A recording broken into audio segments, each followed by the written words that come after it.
नवनाथ कथासार अध्याय 38. या कथेच्या नित्यवाचनाने हिवज्वर, नवज्वर व इतर ताप नाहीसे होतील. चरपटीच्या उत्पत्तीची अशी कथा आहे की पूर्वी पार्वतीच्या लग्नासमयी सर्व देव, दानव, हरिहर, ब्रह्मदेव आदी करून देवगण जमलेले होते. ज्यावेळी पार्वतीचे अप्रतिम लावण्य व रूप पाहून ब्रह्मदेवास काम उत्पन्न झाला आणि ते त्याच्या आवाक्याबाहेर जाऊन वीर्यपतन पावले. त्या ब्रह्मदेवास संकोच वाटला व त्यांनी ते वीर्य टाचेने रगडले. ते पुष्कळ ठिकाणी पसरले. त्यापैकी एका बाजूस गेले तर त्याचे 60,000 भाग झाले आणि त्या 60,000 पासून वालखिल्य ऋषी निर्माण झाले. आणि दुसऱ्या बाजूस गेलेला एक भाग तसाच राहून गेला. तो सेवकाने केर झाडून काढला असता. पुढे लग्नविधी झाल्यानंतर लज्जाहोमाचे भस्म व तो केर सेवकाने नदीत टाकून दिला. त्यात ते रेत वाहत गेले. पुढे एका कुशास म्हणजे गवतास अडकून ते तेथेच राहिले. ते बरेच दिवस तिथे होते. त्यात पिप्पलायनी नारायण यांनी संचार केला. तोच हा चरपटीनाथ. हा मुलगा 9 महिन्यांनी बाहेर पडून स्पष्ट दिसू लागला. सत्यश्रवण नावाचा ब्राह्मण पुनीत या गावी राहत असे. तो सुशील व वेदशास्त्रज्ञात निपुण होता. तो एकदा भगीरथी तीरी दर्भ आणायस गेला असता कुशाच्या बेटात गेला. तेथे त्यांनी त्या मुलास पाहिले. तो मुलगा सूर्याप्रमाणे तेजस्वी दिसत होता. त्यावेळी सत्यश्रवाच्या मनात मुलाविषयी अनेक शंका येऊ लागल्या. हे तेजपुंज बाळ कोणाचे असावे बरं? उर्वशी तर हे मूल टाकून गेली नसेल ना? किंवा सुंदर मुलगा हा राजाचा असावा व त्याला त्याच्या आईपासून बाजेवरून जलदेवता तर इथे घेऊन आल्या नसतील ना?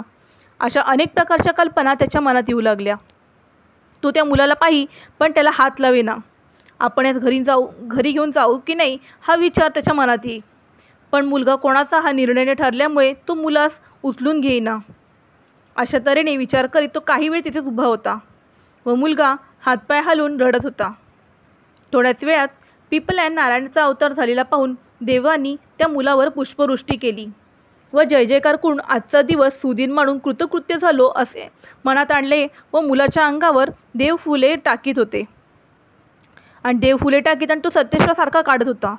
देव एकसारखी फुलं टाकत पण सत्यश्रवास ती देव दिसत नसत. त्यामुळे त्याच्या मनात संशय येऊन तो दचकला व हा पिशाचाचा सर्व खेळ असावा असे त्यास वाटले. मग तो जीवाची आशा धरून दर्भ ते घ्यायचे सोडून चपळाईने पळ सुटला. ते पाहून सर्व देव हसू लागले. सत्यश्रवा पळू नको, उभा राहा असे म्हणू लागले. आणि हे शब्द ऐकून सत्यश्रवा तर फारच घाबरला व धूम पळत सुटला. मग सत्यश्रवाची भीती घालून तो मुलगा त्याच्या हवाली करावा म्हणून देवानी नारदास पाठवले. नारद हा ब्राह्मणाचा वेश घेऊन सत्यश्रवाच्या पुढ्यात उभे येऊन राहिला. सत्यश्रवा भयाने पळत असल्यामुळे धापा टाकत होता व त्याचे प्राण कासावीस झाले होते. इतक्यात ब्राह्मणरूपी नारदाने त्यास उभे करून घाबरण्याचे कारण विचारले. तेव्हा त्याने आपल्या मनात आलेले सर्व विकल्प सांगितले. मग नारदाने त्यास एका झाडाखाली नेले व सावलीत स्वस्थ बसून झाल्यानंतर पिप्पलायन नारायणाच्या जन्माचा सर्व वृत्तांत सांगितला. तसेच ही भूतचेष्टा नसल्याबद्दल त्याची खात्री केली आणि मुलास घरी नेऊन त्याचा सांभाळ करावयास सांगितले. शेवटी नारद त्यास असेही म्हणाले की मी जे तुला वर्तमान सांगितले ते देवांचे भाषण असून त्यावर भरोसा ठेवून मुलास घेऊन जा व उत्तम प्रकारे संगोपन कर. तरी पण माझे स्वर्गात कसे कळले हे सत्यश्रवास संशय उत्पन्न झाला व क्षणभर उभा राहून तो पाहू लागला. नारदाच्या कृपेने देव त्याच्या दृष्टीस पडले. मग सत्यश्रवाने नारदास म्हटले की तुम्ही सांगता ती गोष्ट खरी, पण मला इथून देव दिसत आहेत. पण तू आता माझ्यावर चल व मुलगा तेथून काढून माझ्या हातात दे. ते त्याचे म्हणणे ब्राह्मणरूपी नारदाने कबूल केले. मग ते दोघे भगीरथीच्या तटी गेले. तेथे नारदाने परमानंदांचा मुलगा सत्यश्रवाच्या स्वाधीन केला व त्याचे नाव चरपटीनाथ ठेवण्यास असे सांगितले. हेच नाव ठेवावे असे देव सुचवित आहेत असेही त्यास सांगितले. नंतर नारद स्वर्गास गेले व सत्यश्रवा आपल्या घरी आला. सत्यश्रवाची स्त्री ही चंद्रा ही परमपतिव्रता असून मोठी धार्मिक होती. तो तिला म्हणाला, मी दर्भ आणावयास भगीरथी तीरी गेलो होतो. देवाने आज आपणास हा मुलगा दिला. याचे नाव चरपटी असे ठेवावे. त्याच्या योगाने देवांचे चरण माझ्या दृष्टीस पडले असे सांगून सर्व वृत्त थोडक्यात तिला सांगितला. ते ऐकून तिला परम आनंद झाला. ती म्हणाली, आज दर्भाच्या निमित्ताने वंशवेल आपल्या हाती लागली. असे बोलून तिने मुलास हृदयाशी धरले, त्यास नाहू माखू घातले, स्तनपान करवले व पाण्यात घालून त्याचे चरपटी असे नाव ठेवून ती गाणी गाऊ लागली. पुढे तो मुलगा उत्तरोत्तर वाढत चालला होता. 7व्या वर्षी त्याची सत्यश्रवाने मुंज केली व त्यास वेदशास्त्रात निपुण केले. पुढे एके दिवशी नारदाची स्वारी भ्रमण करत असता त्याच गावात आली. आगंतुक ब्राह्मणाच्या वेशाने नारद सत्यश्रवाच्या घरी गेले. त्यांनी चरपटीनाथास पाहिले. त्यावेळी त्यांचे वय 12 वर्षाचे होते. ब्रह्मदेवाच्या वीर्यापासून चरपटीची उत्पत्ती असल्यामुळे तो आपला भाऊ असे समजून त्याचा नारदांना विशेष कळवळ येई. चरपटीनाथाला पाहिल्यानंतर नारद तेथून निघून बद्रिकाश्रमास गेले व तेथे त्यांनी शंकर, दत्तात्रेय व मच्छिंद्र यांची भेट घेतली. मग ते चौघेजण आनंदाने एका ठिकाणी बसले असता गोष्टी बोलता बोलता चरपटीचा मुळारंभापासून वृत्तांत त्यास नारदांनी सांगितला. ते ऐकून शंकराने दत्तात्रेयास सांगितले की तुमची मर्जी नवनारायणास नाथ करण्याची आहे. त्या अर्थी चरपटीत आपण दीक्षा देऊन नाथपंथात आणावे. त्यावर दत्तात्रेयाने म्हटले की पश्चातापापासून हित करून घेता येत नाही. यास्तव चरपटीस अनुताप झाल्यानंतर पाहता येईल. त्यावर नारदाने म्हटले की ही गोष्ट खरी आहे. आता चरपटीस पश्चाताप होईल अशी व्यवस्था मी करतो, पण आपण अनुग्रह देण्याची सिद्धता करावी. इतके दत्तात्रेयास सांगून नारद पुन्हा त्या गावी सत्यश्रवाकडे आला व त्याने आपण विद्यार्थी होऊन राहतो, मला विद्या पडवावी अशी त्यास विनंती केली. सत्यश्रवाने त्याच्या म्हणण्याला होकार दिला. नारदाने तो कुलंब या नावाने आपला ओळख करून दिली. मग कुलंब व चरपटी एके ठिकाणी विद्याभ्यास करू लागले. सत्यश्रवा ग्रामजोशी होता. एके दिवशी एका यजमानाकडे ओटी भरण होते म्हणून त्याने सत्यश्रवास बोलवले, परंतु सत्यश्रवा स्नानसंधीमध्ये गुंतल्यामुळे त्याने चरपटीस पाठवले व समागमे कुलंबास मदतीस दिले होते. तो संस्कार चरपटीने यथाविधी चालवल्यानंतर यजमानी त्यास दक्षिणा देण्यासाठी आणली.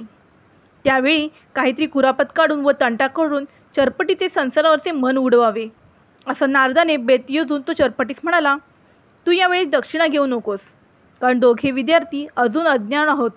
दक्षिणा किती घ्यायची हे आपणास समजत नाही व यजमान जास्त न देता कमीच देईल.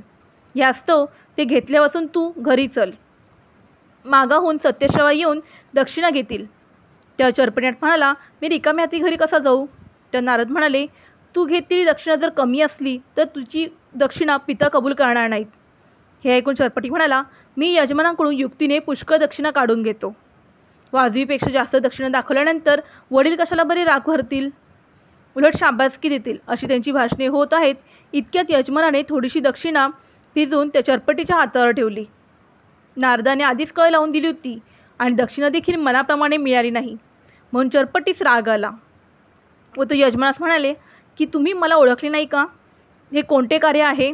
ब्राह्मण किती योग्यतेचा आणि त्याच्या योग्य तुम्ही किती दक्षिणा द्यायची हे तुम्हाला अजिबात ज्ञान नाही. चरपटीचे भाषण ऐकून यजमान म्हणाला, मुला ऐकून घे, तुला पुष्कळ दक्षिणा द्यावी ही खरी, पण यजमानास समर्थ नसेल तर तो काय करील? तो चरपटी म्हणाला, अनुकूलता असेल तर त्यांनीच असली कार्य करण्यास हात घालावा. अशा तऱ्हेने दक्षिणेबद्दल उभयतांची बरीच बोलचाल सुरू झाली. ते पाहून चरपटीने दक्षिणेसाठी यजमानांशी मोठा तंटा करून त्यांचे मन दुखवल्याचे वर्तमान नारदाने घरी जाऊन सत्यश्रवास सांगितले आणि त्यास म्हटले की चरपटीने निष्कारण तंटा केला, त्यामुळे आता हा यजमान मात्र तुमच्या हातातून जाईल. यजमान गेल्यानंतर तुमची कमाई बुडणार. आज चरपटीने भांडणं काढून तुमचे नुकसान केले. आपण पडलो याचक, अर्ज करून यजमानास खुश करून त्यांच्यापासून पैसे घेतले पाहिजेत. नारदानेच म्हणजे कुलंब वेशातल्या नारदांनी याप्रमाणे सांगितल्यानंतर सत्यश्रवा रागवला व पूजा आटपून लागलास यजमानाकडे गेला. तिथे दोघांची बोलचाली चालली होती ती त्याने समक्ष ऐकली. ती पाहून त्याला चरपटीचा राग आला व यजमानासमोर भांडल्याबद्दल त्याने खाडकन त्यांच्या तोंडात मारली. चरपटी अगोदर रागात होतेच, तशातच वडिलांनी शिक्षा केली. या कारणामुळे अत्यंत राग येऊन ते तिथून पश्चातापाने गावाबाहेर भगवतीच्या देवालयात जाऊन बसले. नारद अंतसाक्षीच यांच्या लक्षात येताच हा प्रकार येऊन त्यांनी दुसऱ्या ब्राह्मणाचे रूप घेतले व ते भगवतीच्या देवालयात दर्शनास गेले. दर्शन घेतल्यानंतर त्याने चरपटीवर बसून तुम्ही कोण, कुठे राहता म्हणून विचारले. त्या चरपटीने सर्व वृत्तांत सांगितला. तो ऐकून ब्राह्मणरूपी नारदाने बोलून दाखवले की आता त्या सत्यश्रवाच्या ब्राह्मणाला वेळ लागले दिसते. अविचाराने मुलगा मात्र हातातला घालवला. त्यांची बुद्धी चळली असून खचित आता तू त्यांना पुन्हा तोंड दाखवू नकोस. खुशाल त्यांचा त्याग करून अरण्यात जा. याप्रमाणे नारदाने सांगतात चरपटीस पूर्ण पश्चाताप होऊन त्याने पुन्हा घरी न जाण्याचे ठरवले. आणि तो ब्राह्मणास म्हणाला, तुम्ही माझ्या घरी जाऊन गुप्तपणाने त्या कुलंबास घेऊन या, म्हणजे आम्ही दोघे कुठेतरी अन्य देशात जाऊन विद्याभ्यास करून राहू. मग ब्राह्मण रूपी नारद कुलंबास आणण्यासाठी उठून बाहेर गेला व थोड्या वेळातच कुलंबाचा वेश घेऊन आला. नंतर सत्यश्रवापाशी न जाता अन्यत्र कुठेतरी जाऊन अभ्यास करू असा कुलंबाचाही अभिप्राय पडला.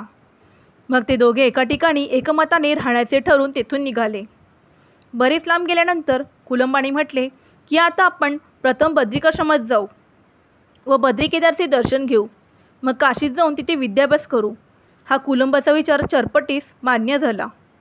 मग ते दोघे बद्रिकाश्रमास गेले. तेथे देवालयात जाऊन त्यांनी बद्रिकेस नमस्कार केला. इतक्यात दत्तात्रेय व मच्छिंद्रनाथ प्रकट झाले. कुलंबाने म्हणजेच नारदाने दत्तात्रेयांच्या पाया पडून मच्छिंद्रनाथास नमस्कार केला. चरपटी देखील दोघांच्या पाया पडला व हे उभयता कोण आहेत म्हणून कुलंबास विचारले. मग कुलंबाने त्यांची नावं सांगितली व स्वतःकडे हात करून म्हटले की या देहाला नारद म्हणतात. तुझे कार्य करण्यासाठी मी कुलंबाचा वेश घेतला होता.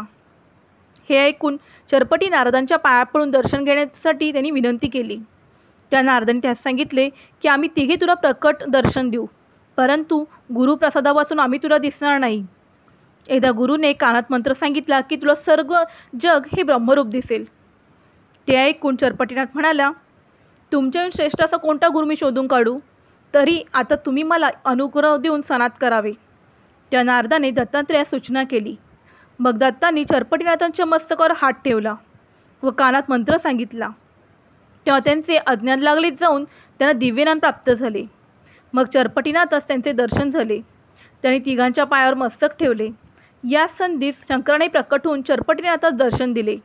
त्यांच्या चेहऱ्यावरून हात फिरवला आणि विद्याभ्यास करून नाथपंथ देण्याबद्दल दत्तात्रेयास सांगितले. मग दत्तात्रेयाने त्या सर्व विद्या पडवल्या. संपूर्ण अस्त्रविद्येत वाकप्रकार केले व तपश्चर्येत बसवले. पुढे नागश्रुती जाऊन 12 वर्ष राहून वीरसाधन केले व 9,07,00,000 शाबरी कवित्व केले. मग त्यास सर्व देवांनी येऊन आशीर्वाद दिले. नंतर श्री दत्तात्रेय गिरनार पर्वती गेले व चरपटी तीर्थयात्रेस निघाला. त्याने रामेश्वर, गोकर्ण महाबळेश्वर, जगन्नाथ, हरिहरेश्वर, काशी आदी करून बहुतेक तीर्थे केली. त्याने पुष्कळ शिष्य केले. त्यातून सिद्धकला जाणणारे 9 शिष्य उदयास आले. इति श्री नवनाथ कथासार अध्याय 38 संपन्न.